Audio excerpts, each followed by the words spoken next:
Hi, welcome. I'm Mary. I'm a librarian at the Claremont Branch Library. Thank you for joining, and this is our daily reading from the book Ozma of Oz by L. Frank Baum. We're going to be reading 2 chapters again today, a little shorter than yesterday. It'll be chapters 7 and 8. Yesterday, if you remember, we had Dorothy stuck on a hill with Billina, surrounded by wheelers, and the machine man Tick-Tock. So they decide that they're going to leave the hill, and Tick-Tock takes Dorothy's lunch pail and fights off the wheelers. He also captures one of them and asks what has become of the ruler of the land of Ev. And the wheeler tells him that Princess Langwidere has taken over ruling the land of Ev, and he takes them to her palace. When they get there, Princess Langwidere tells Dorothy that she wants her head. When Dorothy refuses, Princess Langwidere tells her army to take Dorothy captive. When Tick-Tock tries to defend her, his action runs down and he gets stopped in mid-motion. Billina is taken to the chicken coop, Tick-Tock is no longer able to move, and Dorothy is sent to the tower and locked in the tower. That's where we ended yesterday, so let's start our reading and find out what happens to Dorothy as she's locked in the tower of Princess Langwidere's palace. So, Chapter 7 of Ozma of Oz. Ozma to the rescue. Nanda brought Dorothy bread and water for her supper, and she slept upon a hard stone couch with a single pillow and a silken coverlet. In the morning, she leaned out of the window of her prison in the tower to see if there was any way to escape. The room was not so very high up when compared with other modern buildings, but it was far enough above the trees and the farmhouses to give her a good view of the surrounding country. To the east she saw the forest with the sands beyond it, and the ocean beyond that. There was even a dark speck upon the shore that she thought might be the chicken coop in which she had arrived at this singular country. Then she looked to the north and saw a deep but narrow valley lying between 2 rocky mountains, and a third mountain that shut off the valley at the further end. Westward, the fertile land of Ev suddenly ended a little way from the palace, and the girl could see miles and miles of sandy desert that stretched further than her eyes could reach. It was this desert, she thought, with much interest, that alone separated her from the wonderful land of Oz, and she remembered sorrowfully that she had been told no one had ever been able to cross this dangerous waste but herself. Once a cyclone had carried her across it, and a magical pair of silver shoes had carried her back again. But now she had neither a cyclone nor silver shoes to assist her, and her condition was sad indeed, for she had become the prisoner of a disagreeable princess who insisted that she must exchange her head for another one that she was not used to, and which might not fit her at all. Really, there seemed no hope of help for her from her old friends in the land of Oz. Thoughtfully, she gazed from her narrow window. On all the desert, not a living thing was stirring. Wait, though! Something surely was stirring on the desert, something her eyes had not observed at first. Now it seemed like a cloud, now it seemed like a spot of silver. Now it seemed to be a mass of rainbow colors that moved swiftly toward her. What could it be, she wondered. Then, gradually, but in a brief space of time nevertheless, the vision drew near enough to Dorothy to make out what it was. A broad green carpet was unrolling itself upon the desert, while advancing across the carpet was a wonderful procession that made the girl open her eyes in amazement as she gazed. First came a magnificent golden chariot, drawn by a great lion and an immense tiger, who stood shoulder to shoulder and trotted along as gracefully as a well-matched team of thoroughbred horses. And standing upright within the chariot was a beautiful girl clothed in flowing robes of silver gauze and wearing a jeweled diadem on her dainty head. She held in one hand satin ribbons that guided her astonishing team, and in the other an ivory wand that separated at the top into two prongs, the prongs being tipped by the letters O and Z, made of glistening diamonds set closely together. The girl seemed neither older nor larger than Dorothy herself, and at once the prisoner in the tower guessed that the lovely driver of the chariot must be that Ozma of Oz of whom she had so lately heard of Tik-Tok. Following close behind the chariot, Dorothy saw her old friend the Scarecrow, riding calmly astride a wooden sawhorse, which pranced and trotted as naturally as any meat horse could have done. And then came Nick Chopper, the Tin Woodman, with his funnel-shaped cap tipped carelessly over his left ear, his gleaming axe over his right shoulder, and his whole body sparkling as brightly as it had ever done in the old days when she first knew him. The Tin Woodman was on foot, marching at the head of a company of 27 soldiers, of whom some were lean and some fat, some short and some tall, but all the 27 were dressed in handsome uniforms of various designs and colors, no two being alike in any respect. Behind the soldiers the green carpet rolled itself up again, so that there was just always enough of it for the procession to walk upon, in order that their feet might not come into contact with the deadly, life-destroying sands of the desert.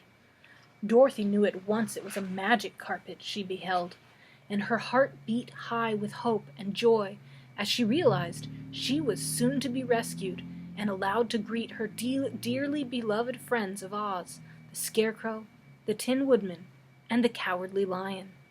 Indeed, the girl felt herself as good as rescued as soon as she recognized those in the procession, for she well knew the courage and loyalty of her old comrades, and also believed that any others who came from their marvelous country would prove to be pleasant and reliable acquaintances. As soon as the last bit of desert was passed and all the procession, from the beautiful and dainty Ozma to the last soldier, had reached the grassy meadows of the land of Ev, the magic carpet rolled itself together and entirely disappeared. Then the chariot driver turned her lion and tiger into a broad roadway leading up to the palace, and the others followed, while Dorothy still gazed from her tower window in eager excitement. They came quite close to the front door of the palace, and then halted, the Scarecrow dismounting from his sawhorse, to approach the sign fastened to the door, that he might read what it said. Dorothy, just above him, could keep silent no longer. "Here I am!" she shouted as loudly as she could. "Here's Dorothy!" "Dorothy who?" asked the Scarecrow, tipping his head to look upward until he nearly lost his balance and tumbled over backward. "Dorothy Gale, of course, your friend from Kansas," she answered. "Why, hello, Dorothy," said the Scarecrow. "What in the world are you doing up there?" "Nothing," she called down, "because there's nothing to do. Save me, my friend, save me." "You seem to be quite safe now," replied the Scarecrow. "But I'm a prisoner. I'm locked in so that I can't get out," she pleaded. "That's all right," said the Scarecrow. "You might be worse off, little Dorothy. Just consider the matter. You can't get drowned, or be run over by a wheeler, or fall out of an apple tree. Some folks would think they were lucky to be up there."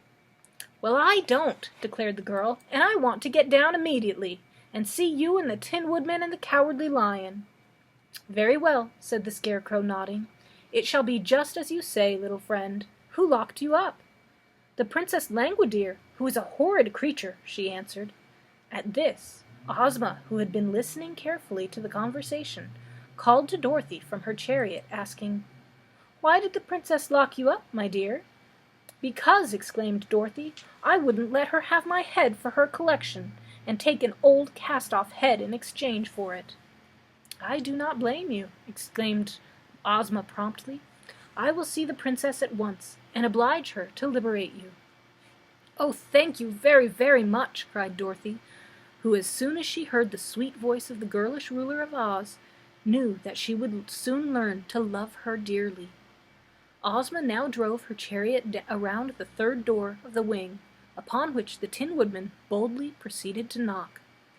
As soon as the maid opened the door, Ozma, bearing in her hand her ivory wand, stepped into the hall and made her way at once to the drawing-room, followed by all her company, except the lion and the tiger.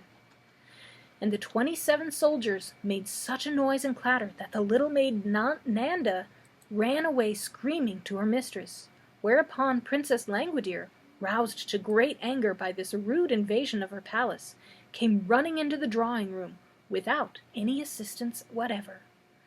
There she stood before the slight and delicate form of the little girl from Oz and cried out, "How dare you enter my palace unbidden?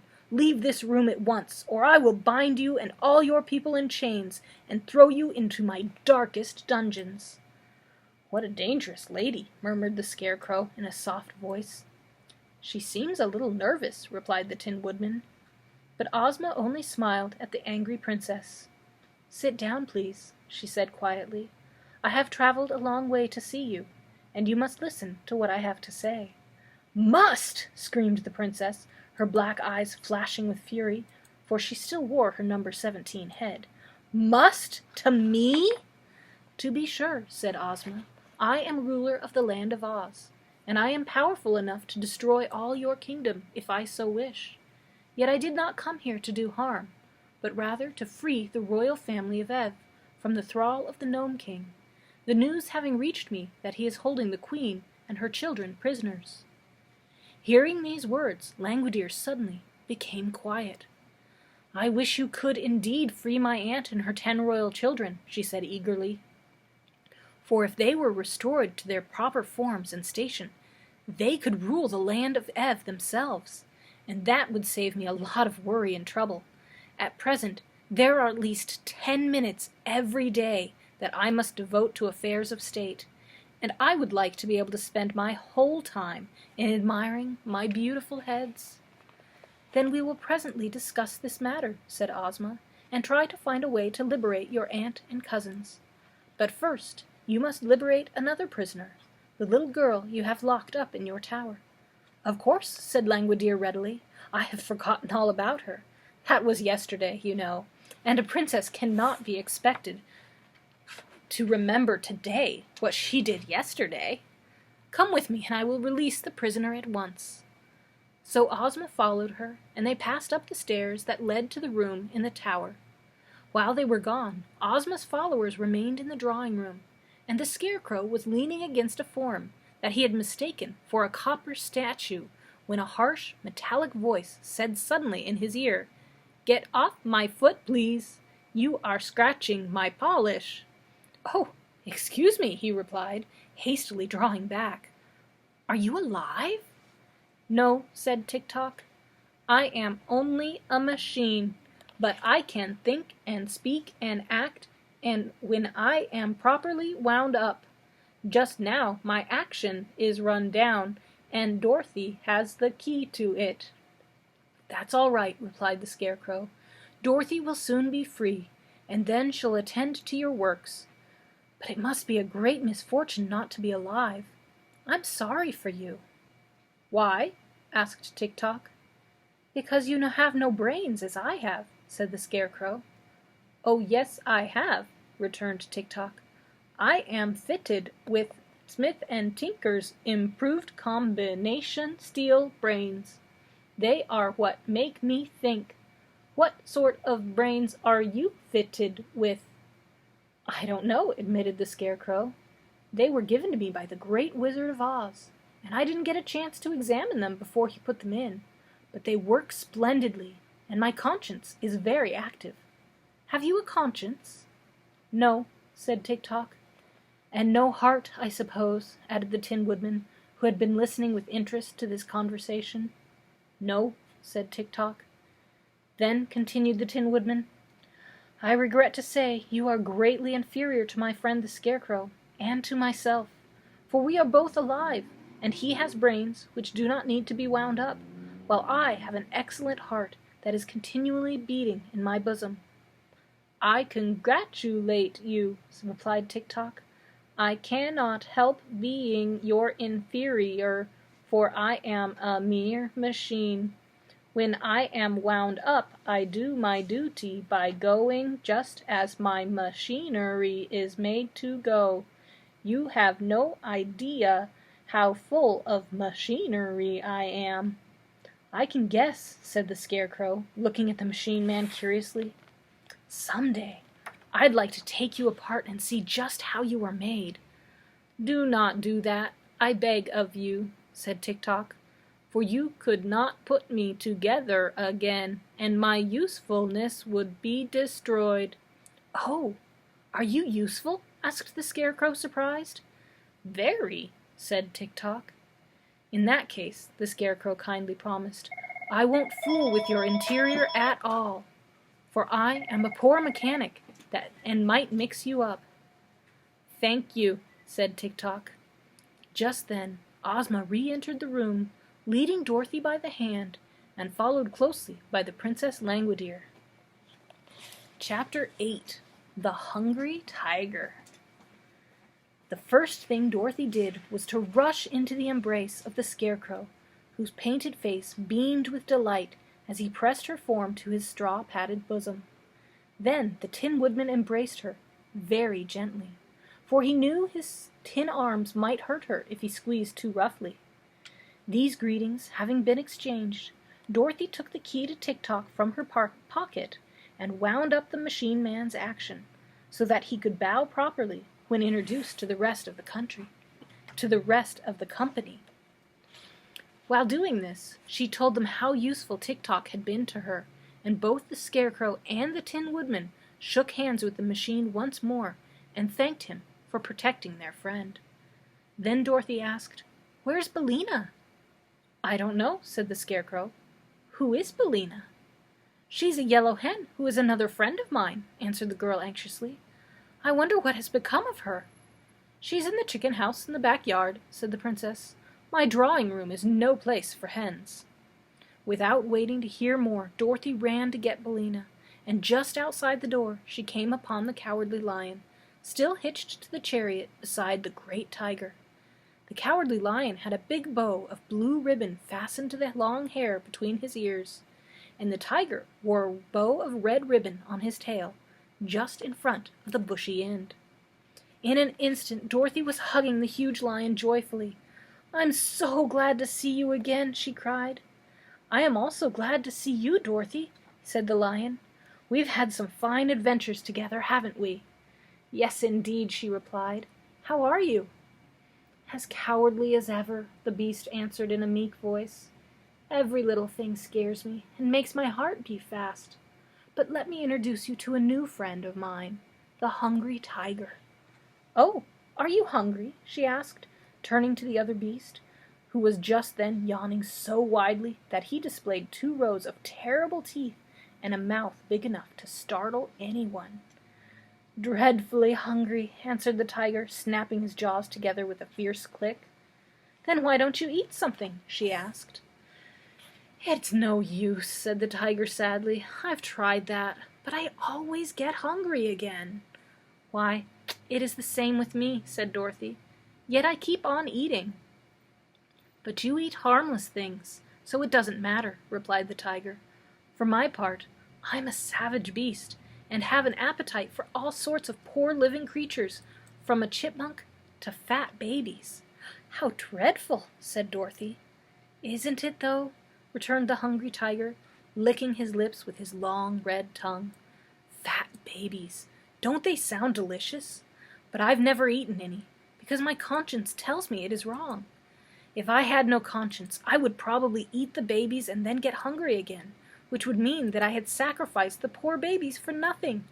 No, hungry I was born, and hungry I shall die. But I'll not have any cruel deeds on my conscience to be sorry for." "I think you are a very good tiger," said Dorothy, patting the huge head of the beast. "In that you are mistaken," was the reply. "I am a good beast, perhaps, but a disgracefully bad tiger. For it is the nature of tigers to be cruel and ferocious, and in refusing to eat harmless living creatures, I am acting as no good tiger has ever before acted. That is why I left the forest and joined my friend, the Cowardly Lion." "But the lion is not really cowardly," said Dorothy. "I have seen him act as bravely as can be." "All a mistake, my dear," protested the lion gravely. "To others I may have seemed brave, at times, but I have never been in any danger that I was not afraid." "Nor I," said Dorothy truthfully. "But I must go and set free Billina, and then I will see you again."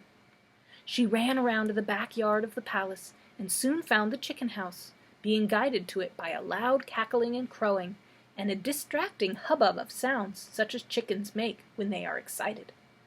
Something seemed to be wrong in the chicken house, and when Dorothy looked through the slats in the door, she saw a group of hens and roosters huddled in one corner and watching what appeared to be a whirling ball of feathers. It bounded here and there about the chicken house, and at first Dorothy could not tell what it was, while the screeching of the chickens nearly deafened her. But suddenly the bunch of feathers stopped whirling, and then, to her amazement, the girl saw Billina crouching upon the prostrate form of a speckled rooster. For an instant they both remained motionless, and then the yellow hen shook her wings to settle the feathers and walked toward the door with a strut of proud defiance and a cluck of victory, while the speckled rooster limped away to the group of other chickens, trailing his crumpled plumage in the dust as he went. "Why, Billina!" cried Dorothy in a shocked voice. "Have you been fighting?" "I really think I have," retorted Billina. "Do you think that I'd let that speckled villain of a rooster lord it over me, and claim to run this chicken house as long as I'm able to peck and scratch? Not if my name is Bill." "It isn't Bill, it's Billina, and you're talking slang, which is very undignified," said Dorothy reprovingly. "Come here, Billina, and I'll let you out, for Ozma of Oz is here and has set us free." So the yellow hen came to the door, which Dorothy unlatched for her to pass through, and the other chickens silently watched them from their corner without offering to approach nearer. The girl lifted her friend in her arms and exclaimed, "Oh, Billina, how dreadful you look! You've lost a lot of feathers, and one of your eyes is nearly pecked out, and your comb is bleeding." "That's nothing," said Billina. "Just look at the speckled rooster. Didn't I brown him up?" Dorothy shook her head. "I don't approve of this at all," she said, carrying Billina away toward the palace. "It isn't a good thing for you to associate with those common chickens. They would soon spoil your good manners, and you wouldn't be respectable any more." "I didn't ask to associate with them," replied Billina. "It is that cross old princess who is to blame. But I was raised in the United States, and I won't allow any one-horse chicken of the land of Ev to run over me and put on airs, as long as I can lift a claw in self-defense." "Very well," said Dorothy. "We won't talk about it any more, Billina." So they came to the Cowardly Lion and the Hungry Tiger, to whom the girl introduced the yellow hen. "Glad to meet any friend of Dorothy's," said the lion politely. "To judge by your present appearance, you are not a coward as I am." "Your present appearance makes my mouth water," said the tiger, looking at Billina greedily. My, how good you would taste if only I could crunch you between my jaws.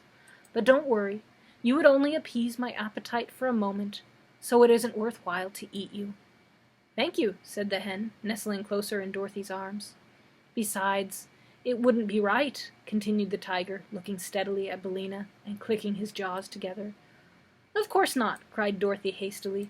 "Billina is my friend, and you mustn't ever eat her under any circumstances." "I'll try to remember that," said the tiger, "but I'm a little absent-minded at times." Then Dorothy carried her pet into the drawing-room of the palace, where Tik-Tok, being invited to do so by Ozma, had seated himself between the Scarecrow and the Tin Woodman.